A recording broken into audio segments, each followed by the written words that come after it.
गुरुकुल के online platform के माध्यम से मैं योगेश गुप्ता। और जैसे आपको पता है कि ऑनलाइन प्रोसेस हम लोग ऑनलाइन सिस्टम में आ चुके हैं और हमारी ये है आपकी बायोलॉजी की क्लास देखते हैं हम लोग, जिसमें हम लोग लास्ट टर्न पे पढ़ रहे थे डाइजेस्टिव सिस्टम यानी पाचन तंत्र। और हम लोगों ने इस सिस्टम में देख लिया था कि हमारी जो आहार नाल थी और उसके कितने कौन कौन से भाग थे और आहार नाल के किस भाग की कितनी लंबाई थी, ये सब चीज़ें हम लोगों ने लास्ट टर्न पर जो है देखी। आज हम लोग आहार नाल के हर पार्ट को क्या करते हैं, स्टडी करते हैं, उसको पढ़ते हैं। जिस हिसाब से हम लोग ने देखा कि हमारी जो एलिमेंट्री कैनाल थी, आहार नाल थी जो, ठीक है, उसका पहला भाग था, ठीक है, मुख गुहा। उसका पहला भाग था मुख गुहा। ये हमें अब पढ़ना है, मुख गुहा। मुख गुहा को हम लोग कहते हैं बक्कल कैविटी। बक्कल कैविटी, मुख गुहा को क्या कहते हैं, बक्कल कैविटी। मुख गुहा जो होती है माउथ, मुख गुहा मतलब माउथ, जिसमें हमारे लिए पढ़ने के लिए आते हैं तीत, जिसमें हमारे पढ़ने के लिए आते हैं टंग्स और हमारे लिए पढ़ने के लिए आती है सलाइवरी ग्लैंड यानी लार ग्रंथियाँ आती हैं। तो सबसे पहले हम लोग मुख गुहा में पढ़ते हैं दांतों के बारे में, टीथ के बारे में। सबसे पहले क्या पढ़ते हैं, दांतों के बारे में। दांतों के बारे में देखें तो दांत की अगर बात करें तो जंतु दो प्रकार के हो सकते हैं, ठीक है। एक होते हैं विषम दंती। कैसे जंतु हो सकते हैं, विषम दंती। विषम दंती जंतु वो जंतु होते हैं, ठीक है, जिसको आप कहते हो हेट्रोडोंट।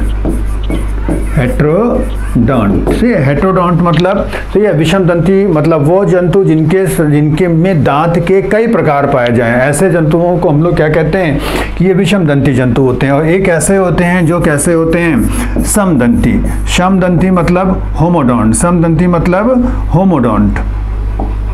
समदंती मतलब होमोडोंट। होमोडोंट जो होते हैं, होमोडोंट मतलब सारे दांत कैसे होंगे, सारे दांत होंगे उनके एक समान, सारे दांत एक जैसे होते हैं, सही है। ऐसे जंतु क्या कहलाते हैं, समदंती। अगर सारे दांत एक जैसे ना हो तो फिर ऐसे जंतु क्या कहलाते हैं, विषमदंती जंतु होते हैं, मतलब हेट्रोडोंट्स होते हैं। और कैसे इनको पहचाना जाए कि कौन सा एनिमल जो है यहाँ पर होमोडोंट होता है, कौन सा जो है हेट्रोडोंट होता है, कौन विषमदंती है, कौन समदंती। तो इसका एग्जाम्पल होता है, इसका केवल एक ही एग्जाम्पल होता है, वो है स्तनधारी जंतु। स्तनधारी जंतु यानी कि मैमल्स।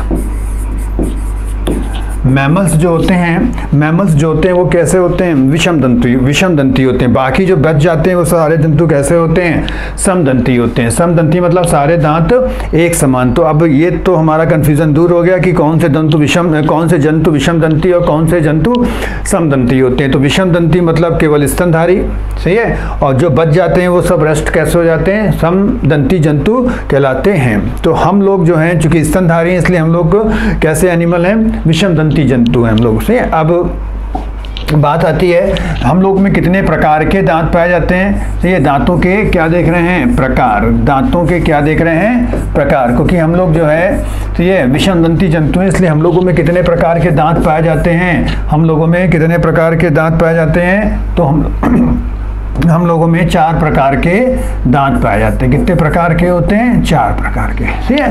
पहला दांत होता है आपका कृंतक। पहला क्या होता है, कृंतक। दूसरा क्या होता है, ठीक है, रदनक। तीसरा क्या होता है, अग्रचवर्णक।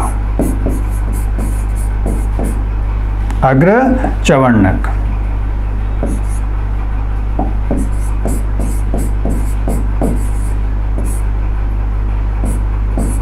और चौथा क्या होता है, चवर्णक,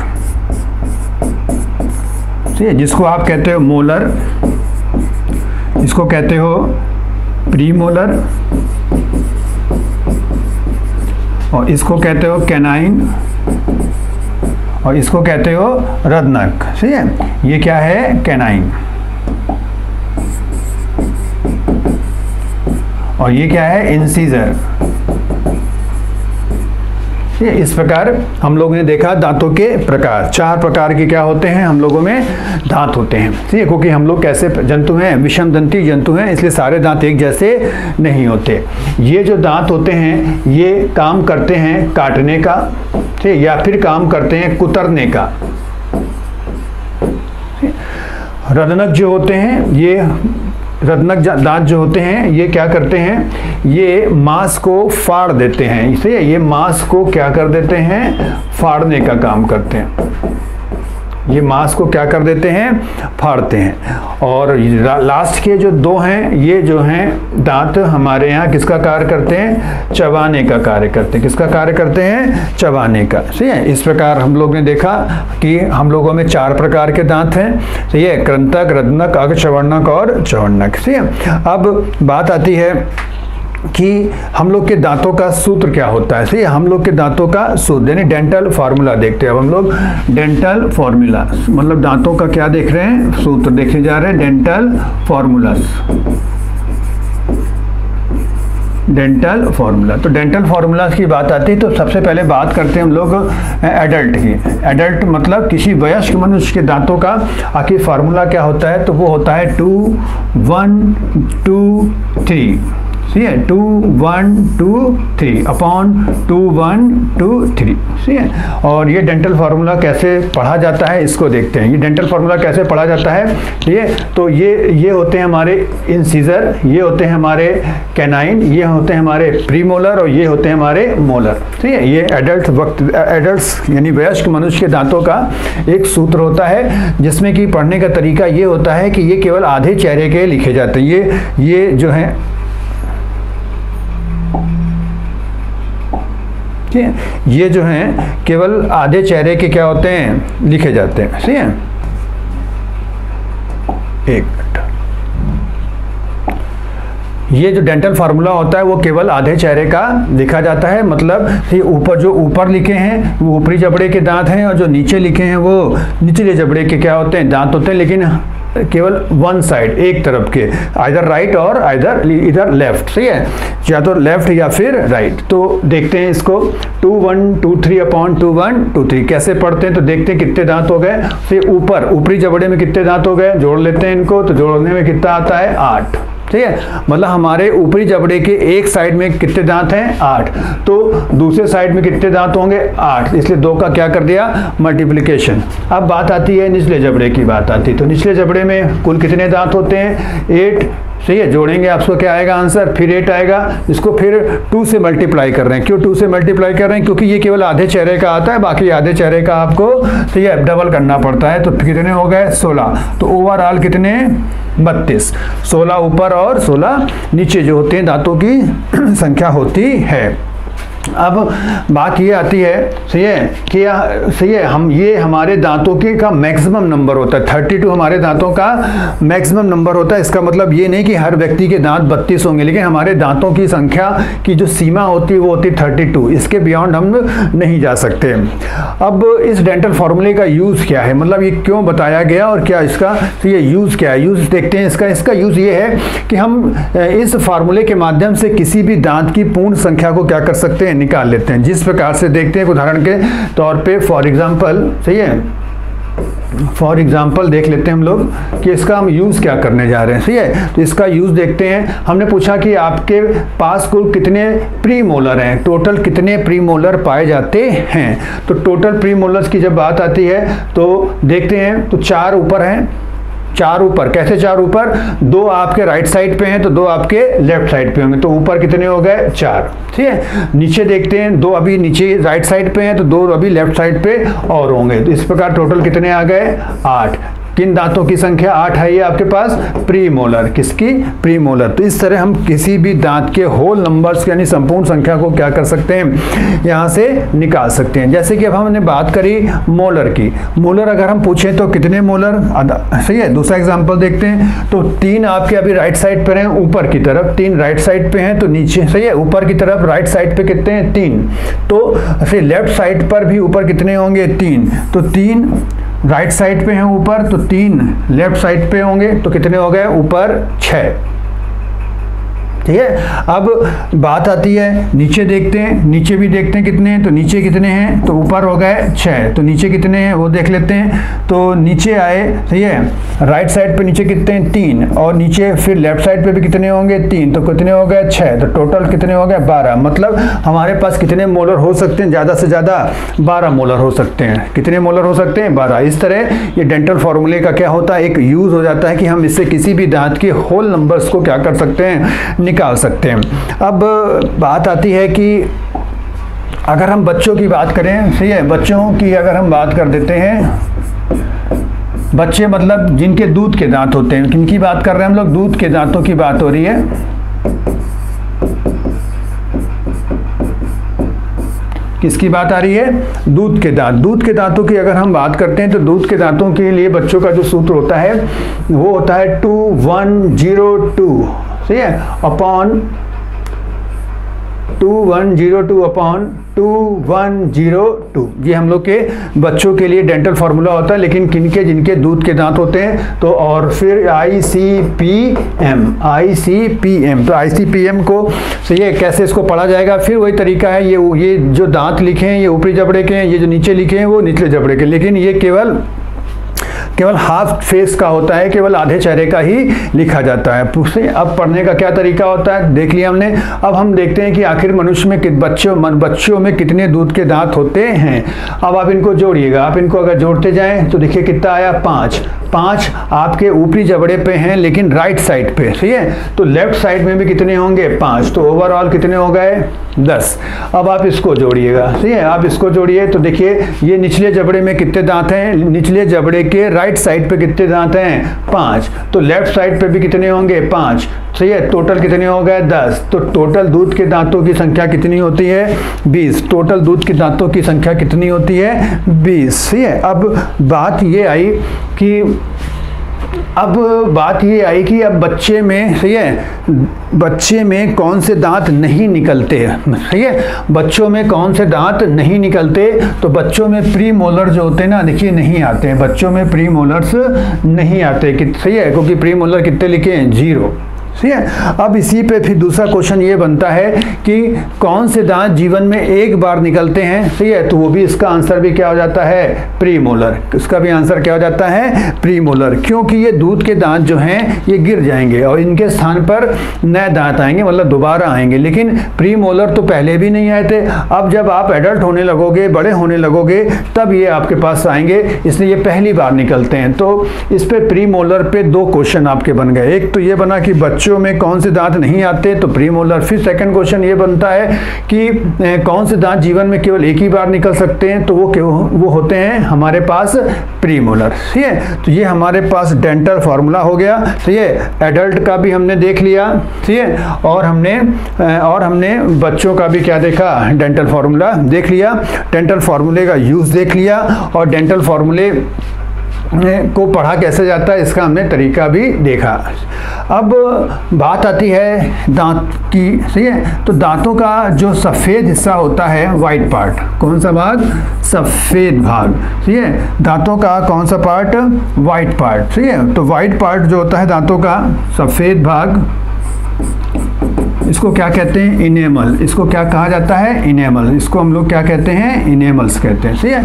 और इनेमल्स हमारे दांतों का क्या है, ठीक है, वाइट पार्ट, वाइट दांतों के वाइट पार्ट को क्या कहते हैं हम लोग इनेमल्स कहते हैं। इनेमल्स मानव शरीर का सबसे हार्डेस्ट पार्ट होता है। इनेमल्स मानव शरीर का सबसे कठोर पार्ट, ठीक है, सबसे हार्डेस्ट पार्ट है ये। सबसे हार्डेस्ट पार्ट हमारे शरीर में क्या होता है, हमारे दांतों का इनेमल, हमारे दांतों का इनेमल। तो enamels is the hardest part of the human body और this is the white part of our teeth. हमारे दांत का जो सफ़ेद पार्ट होता है वो इनेमल होता है और दिस इज द सबसे हार्डेस्ट पार्ट। इस इनेमल्स के निर्माण के लिए आपको किस तत्व की आवश्यकता पड़ती है, इस इनेमल्स के निर्माण के लिए आपको किस तत्व की आवश्यकता पड़ती है, तो वो देखते हैं। कौन सा तत्व चाहिए आपको इनेमल्स के निर्माण के लिए। तो इनेमल्स के निर्माण के लिए आपको क्या चाहिए, फ्लोरीन। क्या चाहिए, फ्लोरीन, ठीक है। इनेमल के निर्माण के लिए आपको क्या चाहिए, फ्लोरीन। इनेमल्स के निर्माण के लिए क्या किस चीज़ की आवश्यकता पड़ती है? हमें फ्लोरीन की आवश्यकता पड़ती है। फ्लोरीन, ठीक है, फ्लोरीन की कमी से दांत में क्या पड़ने लगते हैं? स्पॉटिंग। दांत में क्या होने लगती है? स्पॉट्स। स्पॉट्स का मतलब दांत में क्या आने लगते हैं? धब्बे पड़ने लगते हैं। सही है, दांत में क्या पड़ने लगते हैं? धब्बे आने लगते हैं। तो आपके पास प्रश्न ये उठा कि किस तत्व की कमी से दांतों में स्पॉटिंग यानी धब्बे पड़ने लगते हैं? तो वो तत्व क्या होता है? फ्लोरीन। फ्लोरीन दांतों को मजबूत नहीं करता। फ्लोरीन दांतों को मजबूत नहीं करता, ये इनेमल के निर्माण में क्या लेता है? भाग लेता है। अगर दांतों की स्ट्रेंथ की बात आती है, यानी दांतों की अगर हम मजबूती की बात करते हैं, दांतों के अगर हम किसकी बात करें? मजबूती की बात करें, तो दांतों की मजबूती के लिए आपको कैल्शियम की आवश्यकता पड़ती है और फास्फोरस की आवश्यकता पड़ती है। ये दांतों की मजबूती के लिए आपको कैल्शियम चाहिए और फास्फोरस चाहिए, लेकिन फ्लोरीन जो है ना वो स्ट्रेंथ नहीं देता। फ्लोरीन से वो क्या करता है? हमारे दांतों की इनेमल्स के निर्माण में भाग लेता है। ठीक है, इसलिए ध्यान रखिएगा, फ्लोरीन अगर स्ट्रेंथ की बात करी जाती है तो कैल्शियम और फास्फोरस ऑप्शन पे आ जाएगा, लेकिन अगर दांत में स्पॉटिंग की बात आए तो फिर स्पॉटिंग के केस में हमें फ्लोरीन पर देखना पड़ेगा कि फ्लोरीन जो है वो फ्लोरीन की कमी से दांतों में क्या होने लगती है? स्पॉटिंग आ जाती है। ठीक है, अब दांत वाला पार्ट तो हो गया पूरा। अच्छा हाँ, इसमें एक चीज़ और रह जाती है, ठीक है, वो ये है कि आपने जो बात देखी है हाथी दांत, ठीक है, हाथी दांत, ठीक है, हाथी दांत जिसको आप कहते हो टस्क, क्या कहते हो? टस्क। ठीक है, टस्क जो होता है लाइक जैसे हाथी दांत ये वाले हैं, ठीक है, हाथी के जो दांत होते हैं, ठीक है, ये क्या है? ये क्या है? टस्क है। ये आखिर कौन से दांत होते हैं? ठीक है, तो हाथी के जो ये दांत होते हैं, ये ऊपरी जबड़े के, ये ऊपरी जबड़े के, ठीक है, कौन से दांत होते हैं? कृंतक। ठीक है, तो ध्यान रखिएगा, हाथी के जो दांत होते हैं जिसको हम लोग क्या कहते हैं? टस्क कहते हैं। ये किस दांत का रूपांतरित रूप है? तो ये किस दांत का रूपांतरित रूप है? ऊपरी जबड़े के, वो भी कौन से दांत? कृंतक दांत। ऊपरी जबड़े के कौन से दांत? कृंतक। और आखिरी में क्या लिख दीजिएगा? सेकंड। सेकंड का मतलब ऊपरी जबड़े में कृंतकों में दूसरा कृंतक जो होता है वो सेकंड क्यों लिखा गया? जो सेकंड कृंतक होता है वही जो होता है ना जीवन भर क्या करता रहता है? बढ़ता रहता है। ठीक है, ये क्वेश्चन ध्यान रखिएगा। और फिर ध्यान रखिएगा, एक शब्द आता है ओडोंटो। ओडोंटो, ओडोंटो शब्द अगर कहीं लग जाए तो इसका मतलब वो चीज़ें क्या हो जाती हैं? दांतों से संबंधित हो जाती हैं। जिस प्रकार से देखिएगा, ओडोंटोलॉजी, ओडोंटोलॉजी किसका अध्ययन होता है? ठीक है, दांतों का क्या कहलाता है? अध्ययन। तो दांतों का अध्ययन क्या कहलाता है? ओडोंटोलॉजी। ठीक है, इसी तरह ओडोंटोसाइड्स, क्या चीज आया? ओडोंटोसाइड। ये क्या होता है? ओडोंटोसाइड दांतों की, ओडोंटोसाइड्स क्या होता है? दांतों की कोशिकाएं। ठीक है, दांतों की कोशिका। ठीक है, तो ओडोंटो मीन्स क्या हो जाता है? दांत। ओडोंटोलॉजी क्या चीज होती है? वो होती है दांतों का अध्ययन।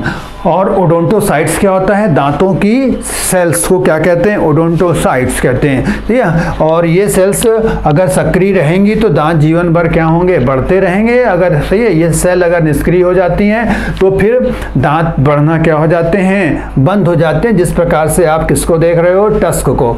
टस्क जीवन भर क्या होते हैं? बढ़ते रहते हैं। उसका रीजन क्या है? ओडोंटोसाइट सेल जो होती हैं ना, ये सक्रिय रहती हैं और ये दांत की ग्रोथ का क्या बन जाते हैं? कारण बन जाते हैं। ठीक है, अब बात आती है माउथ में हमारे पास दांत के अलावा और क्या चीज़ है? तो दांत के अलावा हमारे माउथ में है सलाइवा यानी लार। ठीक है, अब हम लोग सलाइवरी ग्लैंड देखते हैं ना, लार ग्रंथियां देखते हैं। सलाइवरी ग्लैंड यानी कि क्या देखने जा रहे हैं हम लोग? लार ग्रंथियां पढ़ने जा रहे हैं। ठीक है, और लार ग्रंथियां की बात आई तो मनुष्य में लार ग्रंथियों की जो संख्या होती है वो कितनी होती है? 3 जोड़ी। लार ग्रंथियां कितनी होती हैं? 3 जोड़ी लार ग्रंथियां मनुष्य में क्या होती हैं? पाई जाती हैं। ठीक है, तो मनुष्य में कितनी जोड़ी लार ग्रंथियां पाई जाती हैं? तो मनुष्य में 3 जोड़ी लार ग्रंथियां पाई जाती हैं। ठीक है, अच्छा फिर बात आती है ठीक है। लार का अगर हम पीएच मान देखें, सही है, लार का क्या देखें, पीएच मान, तो लार का पीएच मान होता है 6.8, मतलब लार हमारी जो होती है वो किस प्रकार की होती है, अम्लीय होती है। फिर सेकंड चीज आती है कि हमारे लार में कौन सा एंजाइम्स पाया जाता है, सही है। लार में पाया जाने वाला क्या देख रहे हैं हम लोग, एंजाइम्स। तो लार में जो एंजाइम्स होता है उसका नाम होता है टाइलिन, उसका क्या नाम होता है, टाइलिन, सही है। और टाइलिन को हम लोग अदर नेम से क्या कहते हैं, इसको कहते हैं सैलाइवरी एमाइलेज। टाइलिन का दूसरा क्या नाम होता है, सैलाइवरी एमाइलेज, सही है। अब ये टाइलिन क्या फंक्शन करता है, अच्छा एक मिनट रुकिएगा, अभी लार में एक एंजाइम और होता है हमारे पास, सही है, वो होता है लाइसोजाइम, सही है। लार में लाइसोजाइम, सही है। और लाइसोजाइम जो होता है ये लार में पाया जाने वाला दूसरा एंजाइम्स होता है, सही है। ये लार के अलावा और भी पाया जाता है आंसुओं में। कहाँ पाया जाता है, आंसुओं में। तो लाइसोजाइम बॉडी में दो जगह होता है, एक तो कहाँ पर होता है, ये लार में होता है, और दूसरा लाइसोजाइम कहाँ पाया जाता है, आंसुओं में, ठीक है। आंसुओं में कौन सा एंजाइम होता है, लाइसोजाइम। और लार में भी ये पाया जाता है। ये फंक्शन क्या करता है, ये फंक्शन क्या करता है, ये जीवाणुओं को मारने की क्षमता रखता है।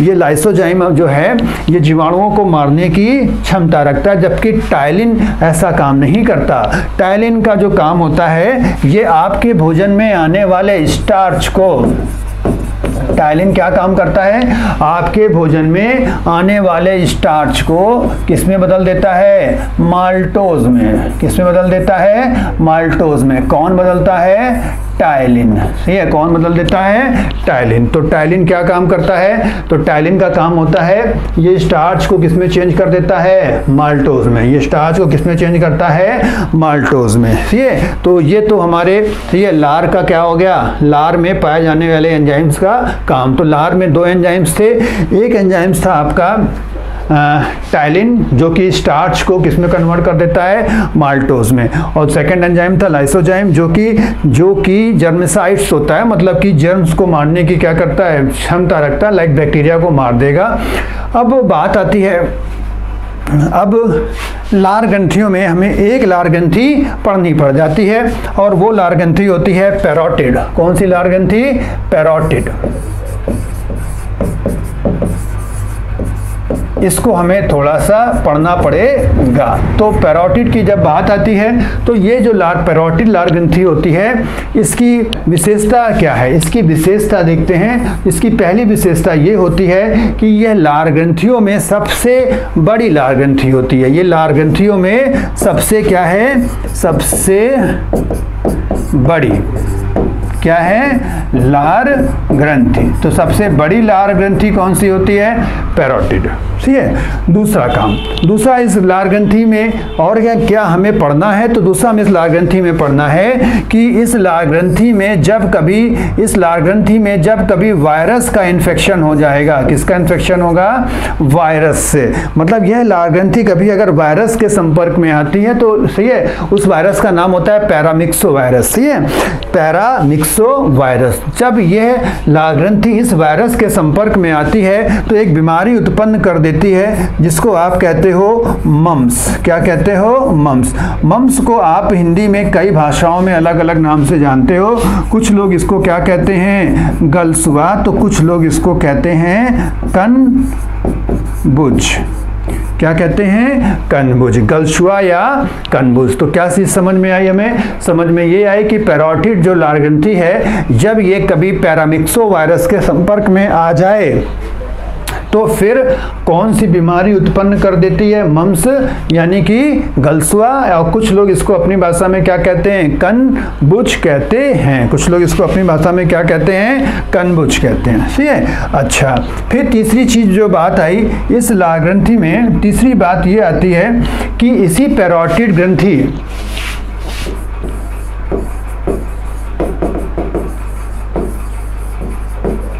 ठीक है, ये जो पैरोटिड ग्रंथि है, यही पैरोटिड ग्रंथि सांप में, यानी कि किसमें, स्नेक की अगर हम बात करें तो यही पैरोटिड ग्रंथि स्नेक में किसमें कन्वर्ट हो जाती है, स्नेक में यही ग्रंथि किसमें कन्वर्ट हो जाती है, ये विष ग्रंथि में। किसमें कन्वर्ट हो जाती है, विष ग्रंथि में। ठीक है, तो जो सांप की जो विष ग्रंथि होती है, सांप की विष ग्रंथि आखिर किस ग्रंथि से बनी है, तो किस ग्रंथि से किस बनी है, तो लार, ये ग्रंथियां, कौन सी लार ग्रंथि, पैरोटिड।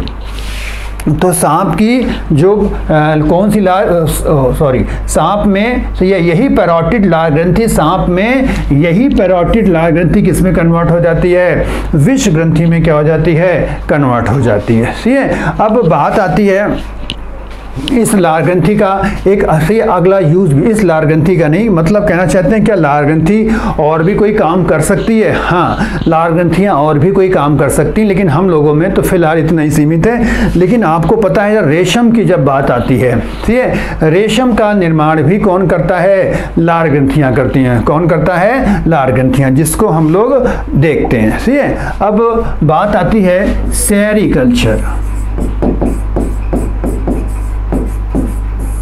सेरीकल्चर, सेरीकल्चर मतलब रेशम, सही है, रेशम उद्योग को क्या कहा जाता है, सेरीकल्चर। सेरीकल्चर होता क्या है, रेशम के कीट की क्या करते हैं, रेशम का हम लोग क्या लेते हैं, कीट, रेशम का कीट। रेशम की बहुत सारी प्रजातियां होती हैं, सही है, बॉम्बेक्स, जिसमें हम लोग कौन सी प्रजाति लेकर चल रहे हैं इस समय, बॉम्बेक्स। ये प्रजाति जो होती है सहतूत के पत्तों पे पाली जाती है, ठीक है, और इसी सहतूत के पत्ते में ये क्या देती है, अंडे देती है। क्या देती है, अंडे देती है। सही है, अच्छा, फिर बात ये आती है इन अंडों से फिर क्या निकलता है, तो इन अंडों से निकलता है लार्वा।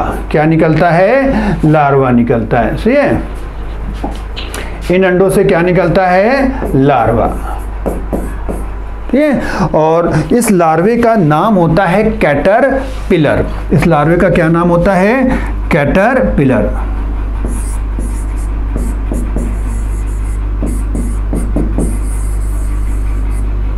इस लार्वे का क्या नाम होता है, कैटरपिलर।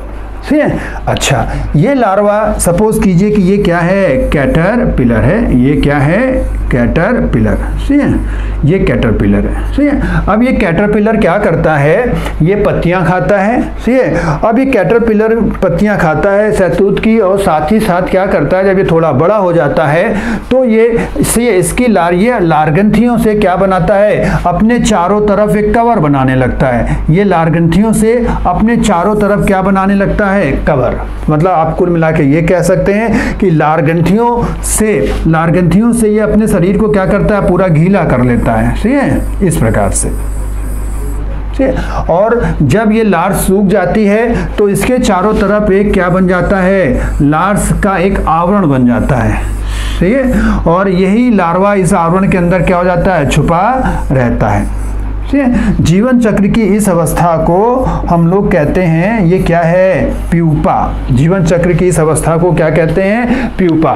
तो प्यूपा अवस्था कब आती है, लार्वा के बाद की अवस्था को क्या कहते हैं हम लोग, प्यूपा कहते हैं। और जो ये लार सूख कर इसके चारों तरफ एक आवरण बना लेती है, ठीक है, इस आवरण की बात हो रही है, इस आवरण की, जो ये आवरण बना रही है अपने चारों तरफ, ये आवरण जो है, ये आवरण क्या कहलाता है, ककून। इसको, इस आवरण को क्या नाम देते हैं, ककून। ठीक है, यही ककून जो होता है, यही ककून जो होता है आपका क्या होता है, रेशम। यही ककून क्या है, रेशम। तो अब इस पे कई क्वेश्चन बनते हैं। पहला तो क्वेश्चन ये आता है कि रेशम आपको जीवन चक्र की किस अवस्था से प्राप्त होता है। पहला प्रश्न आया कि रेशम आपको जीवन चक्र की किस अवस्था से प्राप्त होता है, किस अवस्था से प्राप्त होता है। तो किस अवस्था से प्राप्त होता है? तो इसका आंसर क्या लगेगा? प्यूपा अवस्था। कौन सी अवस्था? प्यूपा अवस्था। ठीक है, तो रेशम आपको जीवन चक्र की किस अवस्था से प्राप्त होता है? प्यूपा अवस्था से प्राप्त होता है। फिर क्वेश्चन आता है कि रेशम आपको किस संरचना से प्राप्त होता है? अगर संरचना का नाम पूछें, अगर संरचना का नाम पूछें तो वो संरचना होती है ककून। कौन सी संरचना? ककून। तो रेशम हमें किस संरचना से प्राप्त होता है? तो ककून से प्राप्त होता है। ठीक है, अब बात ये आती है कि रेशम वास्तव में कौन सा रासायनिक पदार्थ होता है? तो रेशम जो होता है वो है हमारी प्रोटीन। रेशम क्या है? प्रोटीन्स होती है, और उस प्रोटीन को हम लोग फाइब्रिन कहते हैं। क्या कहते हैं? फाइब्रिन। तो रेशम क्या है? तो रेशम एक प्रोटीन होती है, और उस प्रोटीन को हम लोग किस नाम से जानते हैं? फाइब्रिन। क्या नाम होता है? फाइब्रिन। ठीक है, तो अब हमारे लिए क्या प्रश्न आया? ठीक है, रेशम जीवन चक्र की किस अवस्था से प्राप्त होता है? तो आंसर क्या लगेगा? प्यूपा अवस्था। फिर क्वेश्चन आया, रेशम आपको किस संरचना से प्राप्त होता है? तो ककून से होता है। रेशम वास्तव में क्या है? तो रेशम वास्तव में क्या है? प्रोटीन होती है, और उस प्रोटीन का नाम होता है फाइब्रिन। ठीक है, अब बात ये आती है कि आखिर रेशम बना कैसे? हम तो पढ़ रहे थे लार ग्रंथियां। ठीक है, तो लार ग्रंथियों का आखिर यहाँ पे क्या रोल है? तो आप देख रहे थे यही लार जो है ना, यही लार जो है क्या बना लेती है? ककून। तो आपके लिए अगला जो प्रश्न आता है कि रेशम का निर्माण कौन सी ग्रंथि करती है? तो कौन सी ग्रंथि करती है? रेशम का निर्माण कौन सी ग्रंथि करती है? तो आंसर क्या लगेगा? लार ग्रंथि। आंसर क्या लगेगा? लार ग्रंथि। तो रेशम का निर्माण कौन सी ग्रंथि करती है? तो आंसर लगेगा लार ग्रंथियां करती हैं। ठीक है, तो इतनी चीज हम लोग ने पढ़ ली। तो कौन सी ग्रंथि रेशम बनाती है? लार ग्रंथि। रेशम जीवन चक्र की किस अवस्था से मिलता है? प्यूपा अवस्था से मिलता है। रेशम किस संरचना से मिलता है? ये ककून ही रेशम होता है, जिसको खोल लिया जाता है, स्पिनिंग करते हैं हम लोग। फिर बात आती है रेशम कौन सा रासायनिक पदार्थ है? तो रेशम एक प्रोटीन होती है, और उस प्रोटीन को हम लोग कहते हैं फाइब्रिन। उस प्रोटीन को क्या कहते हैं? फाइब्रिन। ठीक है, अब हम लोग इस जीवन चक्र को पूरा कर दें, इसलिए इस पोर्शन को क्या करते हैं? इस पोर्शन को हम हटा देते हैं, क्योंकि हमें तो अभी तो उसका जीवन चक्र पढ़ना है। वैसे अब पढ़ने के लिए कुछ विशेष चीज रह नहीं गई है, सब तो हम लोग ने क्या कर लिया है? पढ़ लिया है। ठीक है,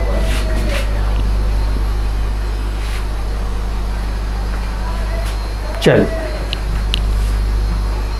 अब वापस आते हैं, इस जीवन चक्र को पूरा कर देते हैं। ठीक है, अब ध्यान रखिएगा, प्यूपा किसी भी जंतु का हो, प्यूपा किसी भी जंतु का हो, वो भोजन ग्रहण नहीं करता। मान लीजिए अगर आपसे प्रश्न पूछा जाए कि जीवन चक्र के या आपसे नाम दे दें कि तितली के जीवन चक्र की ऐसी कौन सी अवस्था होती है जिसमें उसका जंतु भोजन नहीं करता, तो वो अवस्था कौन सी होती है? प्यूपा।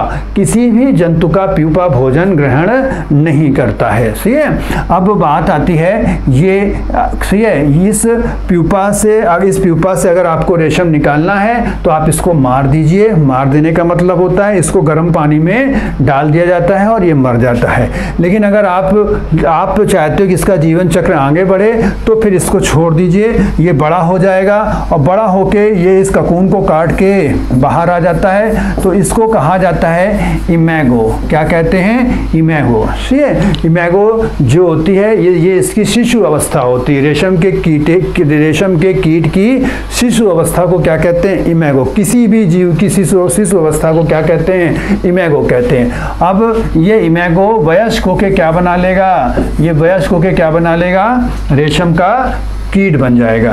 ठीक है, इस प्रकार से रेशम के जीवन चक्र की क्या होती है? ये पूरी एक अवस्था होती है। ठीक है, और सबसे ज़्यादा रेशम का उत्पादन जो होता है वो कर्नाटक में होता है। ठीक है, अब तो रेशम हम लोग ने सेरिकल्चर पढ़ा क्यों?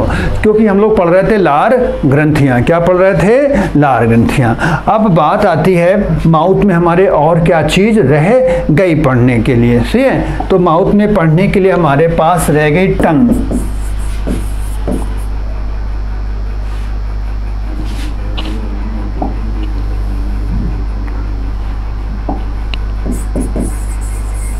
ठीक है, जिसको आप क्या कहते हो, जीभ। टंग को क्या कह रहे हैं हम लोग, ठीक है, जीभ कहते हैं। ठीक है, जिससे आपको किसका ज्ञान होता है, जिससे किसका ज्ञान होता है, ठीक है, हम लोग को ज्ञान होता है स्वाद का। ठीक है, स्वाद की जब बात आती है तो जीभ की जगह हम संरचना देखें तो जीभ की संरचना जो होती है हमें इस प्रकार की दिखाई देती है। ठीक है, और जिसका पीछे वाला जो हिस्सा होता है, जीभ का जो लास्ट पार्ट होता है, ये हमें बताता है कि ये हमें बताता है कि आपने क्या चीज़ खाई है, तो हमें कड़वे का ज्ञान होता है। ठीक है, इसका ज्ञान हो जाता है कड़वे का। ठीक है, जीभ के जो किनारे के जो हिस्से होते हैं, जीभ के जो साइड पार्ट होते हैं, ये हमें बताते हैं कि हमें ज्ञान होता है किसका, खट्टे का। ठीक है, और जीभ का जो अगला सिरा होता है उससे हमें ज्ञान होता है मीठे का, और जीभ का जो ये वाला सिरा होता है बिहाइंड द टिप, ठीक है, ये हमें बताता है कि हमें किसका ज्ञान हुआ है, नमकीन का।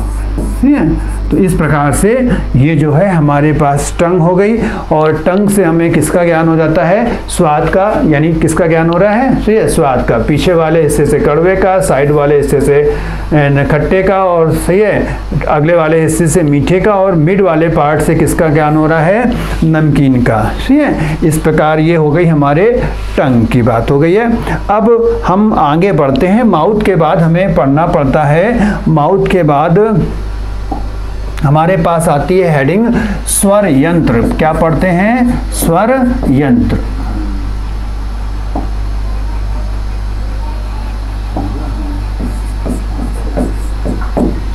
स्वर यंत्र को कहते हैं साउंड बॉक्स। क्या कहते हैं, साउंड बॉक्स कहते हैं। ठीक है, और साउंड बॉक्स की जब बात आती है तो साउंड बॉक्स मतलब ध्वनि, इससे हम लोग की क्या उत्पन्न होती है, ध्वनि। ठीक है, और ध्वनि की जब बात आती है तो साउंड बॉक्स को हम लोग किस नाम से पुकारते हैं, ठीक है,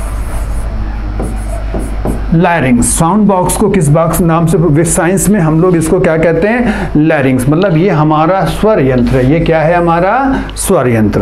ठीक है, और स्वर यंत्र को हम लोग साइंस की भाषा में क्या कहते हैं, लैरिंग्स कहते हैं। ठीक है, सारे जंतुओं के स्वर यंत्र को क्या कहा जाता है, लैरिंग्स। लेकिन चिड़ियों के स्वर यंत्र को कहते हैं हम लोग सायरिंग्स कहते हैं। क्या कहते हैं, सायरिंग्स। चिड़ियों का स्वर यंत्र क्या कहलाता है, सायरिंग्स कहलाता है। ठीक है, पक्षियों का स्वर यंत्र क्या कहलाता है, सायरिंग्स। बाकी सारे जंतुओं के स्वर यंत्र को क्या कहते हैं, लैरिंग्स बोला जाता है। ठीक है, अब बात ये आती है इस स्वर यंत्र में एक संरचना होती है जिसको हम लोग कहते हैं Adam.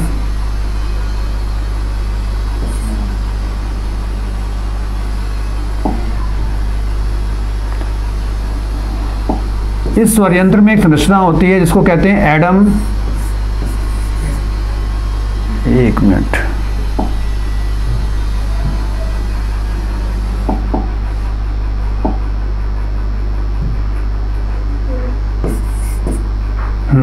Adam apples, Adam's apple.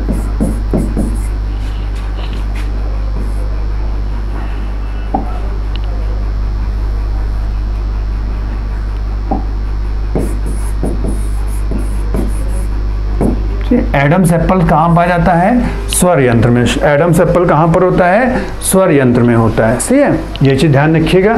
तो सारे जंतुओं का स्वर यंत्र क्या कहलाता है, लैरिंग्स। लेकिन चिड़ियों का स्वर यंत्र क्या कहलाता है, सैरिंग। पक्षियों का स्वर यंत्र क्या होता है, सैरिंग्स होता है। ठीक है, अब ये भोजन हमारा जाता है, अब हमारा भोजन जाता है तो ये माउथ से होते हुए कहाँ गुजरता है, जब माउथ से गुजर रहा होगा तो रास्ते में कौन मिलेगा, स्वर यंत्र। ठीक है, स्वर यंत्र से दो ओपनिंग होती है, मतलब दो मार्ग होते हैं, एक श्वसन तंत्र की ओर चला जाता है, दूसरा आहार नाल की ओर चला जाता है। अब हमें चूंकि आहार नाल देखना है, इसलिए अब भोजन पहुंचेगा हमारे पास ओएसोफेगस में। ओएसोफेगस, ठीक है, ओएसोफेगस। और ओएसोफेगस जिसको आप क्या कहते हो, ग्रास नली। ओएसोफेगस को क्या कहा जाता है, ग्रास नली। ठीक है, ग्रास नली में भोजन का कोई भी पाचन नहीं होता, क्योंकि यहाँ पर भोजन रुकता ही नहीं है। ठीक है, इसलिए इसमें क्या लिख के छोड़ दें, इसमें लिख के छोड़ देते हैं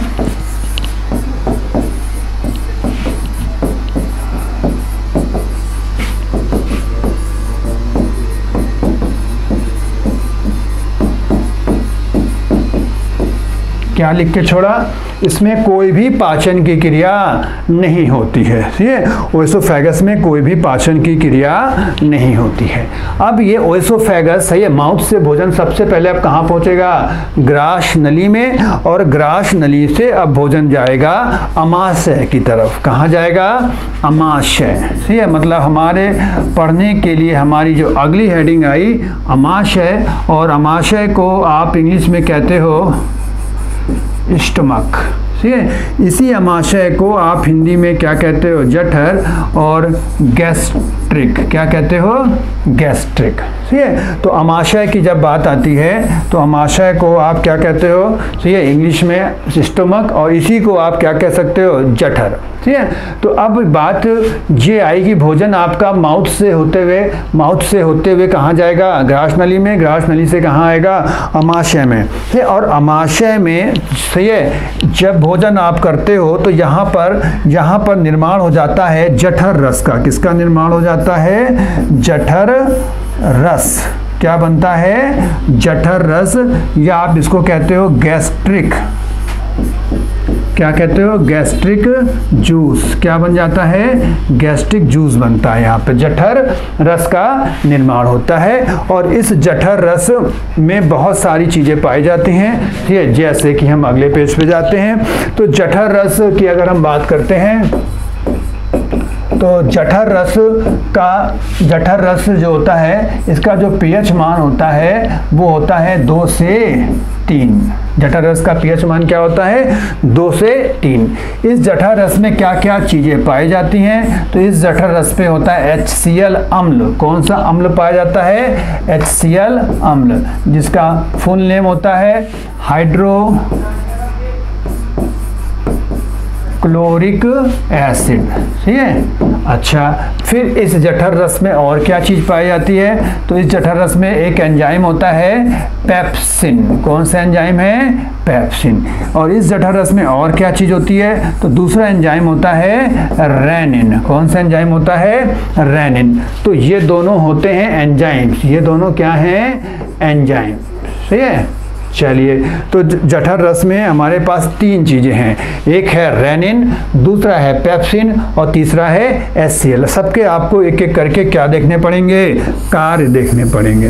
ठीक है, सबके एक एक करके क्या देखने पड़ेंगे, कार्य। तो HCl का हम लोग क्या देखने जा रहे हैं, कार्य। क्या देखने जा रहे हैं, HCl का कार्य। तो HCl का जो पहला कार्य होता है वो होता है भोजन के साथ आए जीवाणुओं को मार देना। ठीक है, भोजन के साथ आए जीवाणुओं को मारने की क्षमता किसके पास होती है, HCl के पास होती है। दूसरा काम होता है HCl का इन पेप्सिन और इस रेनिन को एक्टिवेट करना, सक्रिय बनाना। तो दूसरा क्या काम है, पेप्सिन और रेनिन, पेप्सिन और रेनिन। ठीक है, पेप्सिन और रेनिन को क्या कर देना, सक्रिय कर देना। ये किसका काम होता है, HCl का कार्य होता है। तो HCl का कार्य पढ़ लिया, इसलिए इसको हमने क्या कर दिया, हटाया, क्रॉस करा। अब हमें कार्य पढ़ना है पेप्सिन का। किसका कार्य पढ़ते हैं, पेप्सिन और रेनिन। ठीक है, तो पेप्सिन एक एंजाइम है, ठीक है, जो कि प्रोटीन का क्या करता है, पाचन क्या करता है, आरंभ कर देता है। तो प्रोटीन का पाचन कौन करता है, पेप्सिन। ठीक है, तो पेप्सिन एक एंजाइम है जो कि प्रोटीन का पाचन करती है। अब आपके पास आया रेनिन। ठीक है, रेनिन दूध के पाचन में सहायता करती है। ठीक है, तो रेनिन एंजाइम्स किसके पाचन में सहायता करता है? तो रेनिन एंजाइम्स होता है वो दूध के पाचन में सहायता करता है। जो न्यूली बॉर्न बेबी होते हैं उनमें रेनिन की मात्रा ज़्यादा होती है क्योंकि वो दूध ही पीते हैं। ठीक है, इसलिए उनमें ये एंजाइम्स क्या होता है? ज़्यादा होता है। और जैसे जैसे बच्चे की उम्र बढ़ती जाती है ये रेनिन एंजाइम्स क्या होने लगता है? तो ये घटने लगता है। तो मान के चलते हैं कि 8 साल की उम्र तक ये जो होता है रेनिन बच्चों में पाया जाता है। ठीक है, तो इस प्रकार देखा था हमने कि हमारे अमाशय में 3 चीज़ें थी। हमारे अमाशय में जठर रस में 3 चीज़ें थी। हाइड्रोक्लोरिक अम्ल कार्य देख लिया, पेप्सिन का भी कार्य देख लिया और रेनिन का भी कार्य देख लिया। ठीक है, अब बात आती है आपके पास, ठीक है, अगर HCl आपके बॉडी में ज़्यादा बनने लगे, ठीक है, अगर HCl का निर्माण क्या होने लगे? अगर HCl का निर्माण क्या होने लगे? ज़्यादा होने लगे, तो आपको दिक्कत होने लगेगी एसिडिटी की। किसकी प्रॉब्लम क्रिएट कर देगा? एसिडिटी। ठीक है, और एसिडिटी को ठीक करने के लिए आप जिन दवाइयों का उपयोग करते हो उन दवाइयों के निर्माण के लिए हमें क्या चाहिए? तो उन दवाइयों के निर्माण के लिए हमें इसकी आवश्यकता होती है, मैग्नीशियम हाइड्रोक्साइड। मैग्नीशियम हाइड्रोक्साइड, इसका क्या नाम है? मैग्नीशियम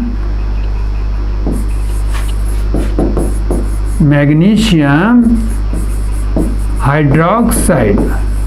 ठीक है, और हमें और किसका यूज़ किया जा सकता है? तो और यूज़ किया जा सकता है एल्यूमिनियम हाइड्रोक्साइड।